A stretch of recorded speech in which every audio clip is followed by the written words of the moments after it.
The galaxy knew the Kreth assassins as shadows given form. They could slit a throat in a crowded market without anyone noticing, poison a target across a dinner table without a single guest tasting the change, and vanish into the void before alarms were raised. Every species feared them. Every leader paid fortunes to ensure they stayed far from their borders. And every so often a rumor would spread, the Kreth are hunting someone again. Whole systems would go silent until the killing was done. Everyone feared the Kreth. Everyone except humans. Captain Aaron Velayer of the Zath Dominion could not understand it. The Kreth had been contracted to eliminate a human ambassador 3 months ago. Not just any ambassador, Ambassador Marcus Dane, the man responsible for brokering the largest anti-piracy treaty in centuries. And yet, Dane was still alive. Aaron had seen the assassins work firsthand. A target could be surrounded by security, encased in armor sealed behind force fields. It didn't matter. The Kreth would get through. They always got through. But Dane? He was still breathing. Worse, the humans seemed entirely unbothered. Aaron had been assigned as a liaison to watch Dane during negotiations. It was a polite way of saying spy, but Aaron didn't mind. It gave him a front-row seat to the strangest mystery in the galaxy. The first attempt happened during a diplomatic dinner on the neutral station Vesper 4. A thin mist seeped in through the vents. Kreth nerve gas, colorless and scentless. Aaron recognized it instantly. The toxin should have killed everyone in the room in under 5 seconds. He grabbed for his mask and stopped. The humans weren't reacting. Not just Dane, but his 3 aides as well. They sat there laughing, sipping wine, and eating seared Tharn steaks like nothing was wrong. The toxin dispersal system clicked off. Kreth assassins never wasted time. If a method failed, they moved to the next. Aaron scanned the humans. Marcus Dane noticed his stare. "You all right, Captain? You look pale."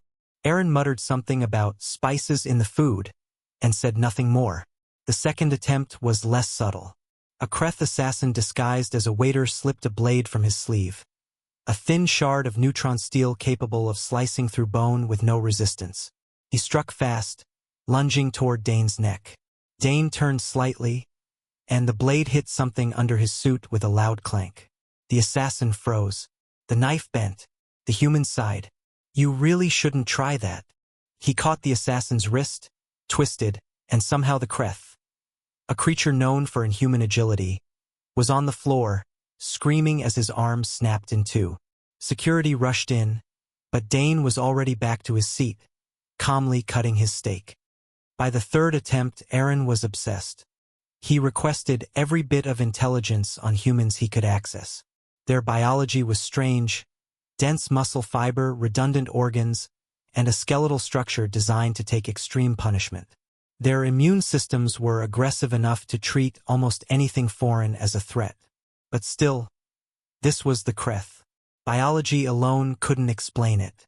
When the third attempt came, it was something only the Kreth could do: phantom blades.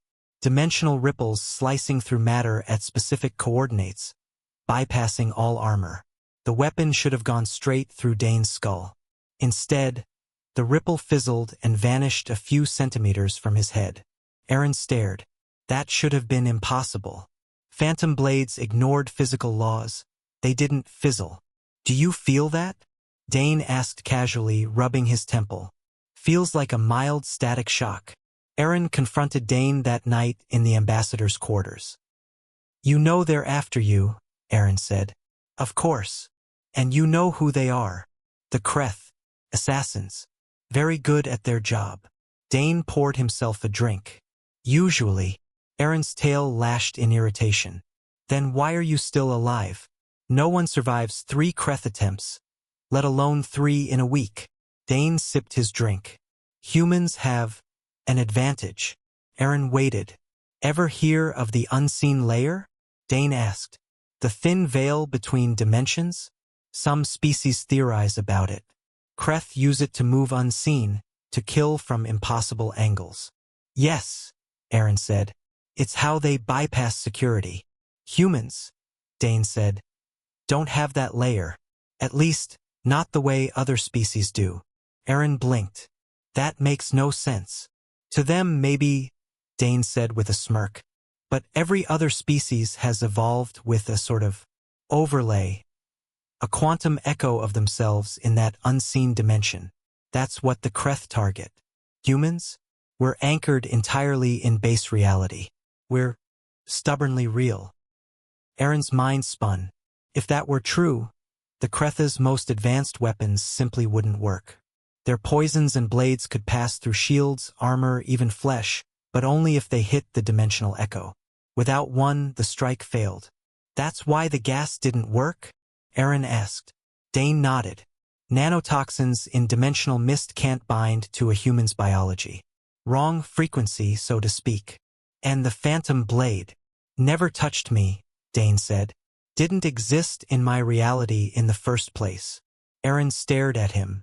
Then humans are immune to the galaxy's deadliest assassins simply because you're too real? Pretty much, Dane said, draining his glass. It's not that we're invincible.